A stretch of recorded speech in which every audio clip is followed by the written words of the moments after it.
Hello guys, so if you're looking to increase the speed of your Google download, if that's the case, you've come to the right place. Because today in this video I'm going to show you a few ways how you can actually do that. Now the first option, just simply go at the top right corner and click on the three dots, go to settings, then just simply search for DNS, then open the security option, scroll down, then over there you will find your user DNS. Now by default it should be with your current service provider, so what you will do is just simply click on the custom one, which is with over here. Click on this box, then click on the drop box where it is written custom, or if you have a preferred DNS you can also enter it over here, but we are going to use a custom one.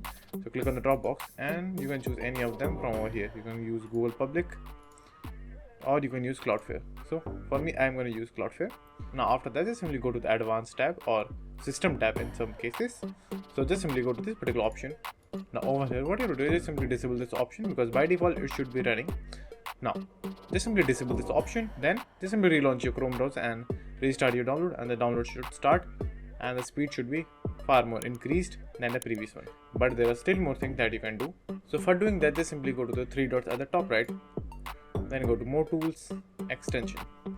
Now in extension just simply remove any unnecessary extension that you may have on your Google Chrome browser, because some extension actually take your bandwidth speed massively while even you are not using your Google Chrome. So just simply remove any unnecessary extensions from your Google Chrome browser. So all you have to do is just simply click remove, then again remove, and the extension will be gone. This is what you can do on Google Chrome. Now the final thing that you can do is just simply go to the particular URL that is written over here, which is chrome//flag, as you can see right over here in the URL bar.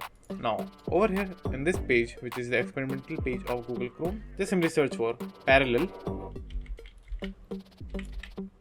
Now as you can see this is parallel download. So all you have to do is over here click on the drop down box and enable this option, and after that just simply relaunch your browser and it will be done. So that's it, and thank you for watching, and do like and subscribe to my channel, and take care.